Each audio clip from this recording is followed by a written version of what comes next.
India's largest digital media network Suman టీవీతో చేతులు కలపండి. ఫ్రాంచైజ్ ద్వారా లోకల్ మీడియా పార్ట్నర్ అవ్వండి.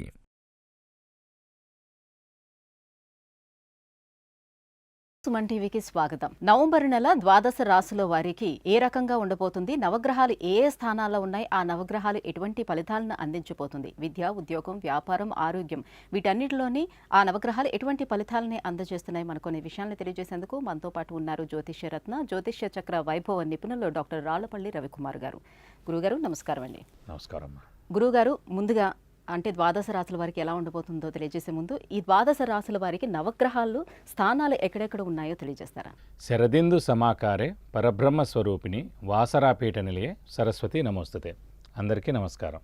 ఈరోజు మనం అంటే 1 నవంబర్ 2023 నుంచి 30 నవంబర్ 2023 వరకు నవగ్రహాలు ద్వాదశ రాశుల్లో ఎక్కడున్నాయో ఇప్పుడు తెలుసుకుందాం. ముందుగా రవి వచ్చేసి మనకి వృశ్చిక రాశిలో ఉన్నారు. అలాగే కుజుడు మరియు బుధుడు కూడా మనకి వృశ్చిక రాశిలో ఉన్నారు. అలాగే గురువు వచ్చేసి మనకి మేషరాశిలో సింగిల్గా ఉన్నారు.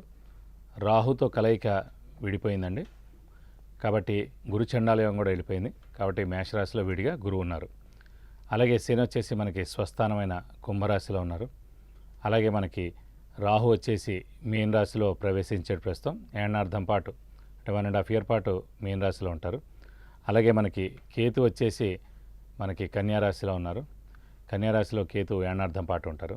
అలాగే శుక్రుడు వచ్చి మనకి అదే కన్యారాశిలో ఉన్నారు, నీచ స్థానంలో ఉన్నారు. గురుగారు, మరి చివరిదైనటువంటి ఈ మీనా రాశి వారికి ఈ నవంబర్ మాసం అంతా ఏ రకంగా ఉంది, అలాగే గ్రహాలు ఎలా అనుకూలిస్తున్నాయి, ప్రతికూలిస్తున్నాయి, ఏ గ్రహాలు? తప్పకుండా. మీన రాశి అనగానే మనకి ఆఖరి రాశి 12వ రాశి. సో 1 + 2 3 అంటే గురువు నెంబర్ న్యూమరాలజీ ప్రకారం మనకి మీన రాశికి అధిపతి కూడా గురువు.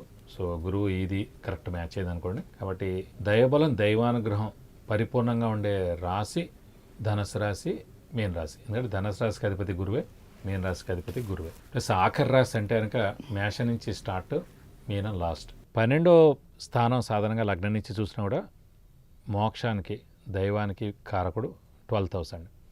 సో దైవబలం, దైవానుగ్రహం, దైవభక్తి, దైవభీతి ఇవన్నీ కూడా మీన రాశిలో పరిపూర్ణంగా ఉంటాయి. సో ప్రస్తుతం వీరికి మటుకు ద్వితీయ స్థానంలో గురువు పరిపూర్ణంగా చాలా బాగున్నాడు. గురు చండాల యోగం అనుకున్నాం. సో గురువు రాహుతో కలయిక వల్ల గురు చండాల యోగం. సో మీరు అనొచ్చు మన ఏప్రిల్ నుంచి గురుబలం స్టార్ట్ అయినా అంత ఇంపాక్ట్ ఏం లేదు. ఎందుకని మీన రాశి వారికి గురువు చాలా బాగున్నా కూడా రాహు అడ్డుపడి, రాహుతో కలయిక వల్ల గురు చండాల యోగం ఏర్పడి ఎక్కువగా వాళ్ళకి మంచి చేకూరేటట్టుగా జరగలేదండి. సో ఇప్పుడు నవంబర్ 1 నుంచి రాహు మీనంలోకి వెళ్ళిపోయాడు కాబట్టి గురువు విడిగా ఉన్నాడు కాబట్టి, సింగిల్గా ఉన్నాడు కాబట్టి ఖచ్చితంగా చేస్తాడు. ఇప్పుడు ఎవరైనా సరే, ఇప్పుడు సీఎం లాంటి వాడు ఒక్కసారి ఏదైనా హెల్ప్ చేయాలంటే 5 నిమిషాలు చేయదు.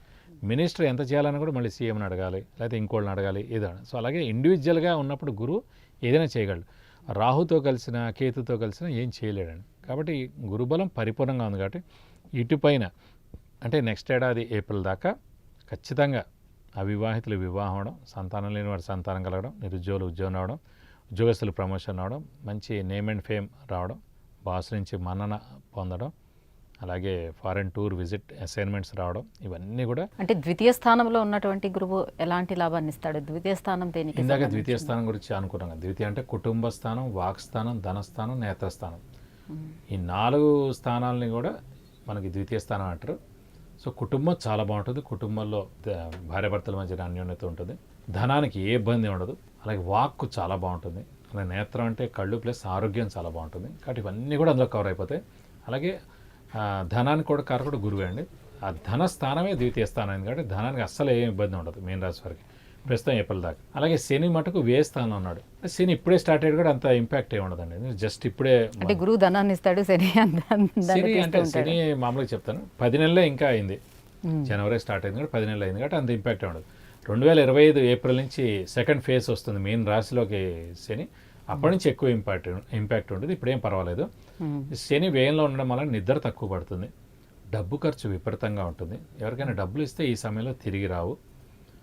సో ఇలాంటివి ఇబ్బందులు ఉంటాయి. సో వ్యాపారస్తులు కొంచెం గడ్డు కాలం అనాలి, ఎందుకంటే వ్యాపారస్తులు పెట్టుబడి పెడతారు కదండి. సో వారికి నష్టాలు ఎక్కువగా చవి చూడడం, అంటే అప్పులు ఇచ్చిన వెనక్కి తిరిగి రాకపోవడం, ఎక్స్పాన్షన్కి వెళ్ళి అనవసరంగా ఎక్స్పాన్షన్ చేసాం, అంత లేదు సేలు అనేవన్నీ తెలుసుకోవడం, ఇవన్నీ కూడా జరిగేందుకు అవకాశాలు అన్నమాట. ఇది కాకుండా దైవబలం మటుకు పరిపూర్ణంగా ఉందని. ఇంకోటి ఆ రాశిలోనే ప్రస్తుతం రాహు ఉన్నాడు. నవంబర్ 1 నుంచి రాహు ప్రవేశించాడు మీన రాశిలోకి. సో చెప్పినట్టుగా గ్రహణ సమయం అనుకోవచ్చు ఈ ఏడార్థం కూడా. సో మనం ఎంత మంచిగా ఉన్నా, హెల్ప్ఫుల్గా ఉన్నా, దైవబలం ఉన్నా, హెల్పింగ్ నేచర్ ఉన్నా కూడా అవతల వాడికి కనిపించదు. ఇన్నాళ్ళు కనిపించింది, 9 ఏళ్ల క్రితం కనిపించింది, ఈ ఏడార్థం కనిపించదు. మీరు మారిపోయారు అంటారు. అయ్యి అదేంటి మొన్నటిదాకా బాగానే, ఎప్పటి వరకు ఉంటాడు రాహు? 1.5 year అండి. సో ఆ అమ్మాయి మారిపోయింది, ఆ అబ్బాయి మారిపోయాడు, ఇదివరకులా లేడు. ఇదివరకు మనం చెప్పగానే వినేవాడు, ఇప్పుడు వాడు పోజులు కొడుతున్నాడు, ఏదో పోస్ట్ వచ్చింది, అదే శాలరీ పెరిగింది, అదే కారు కొన్నాడు. ఇవన్నీ కొత్త రూమర్స్లో పుట్టుకొస్తాయి అనమాట ప్రస్తుతం మీన రాశి వారికి. సో అవన్నీ సహిస్తూ ఉండాలి. సో ఎవరైనా ఏడుపులు మన సక్సెస్ గురించి అని అనుకోవాలి తప్ప అంతకనే లేదు. మెయిన్ అంటే గ్రహణ సమయం. అందుకన్నా మనం బయటకు ఎంత కనిపిస్తున్నా మన ఇన్నర్గా వాళ్ళకి వేరేగా కనిపిస్తాము ఈ 1.5 year పీరియడ్. కాబట్టి మనం కామ్గా ఉండడం అంతే.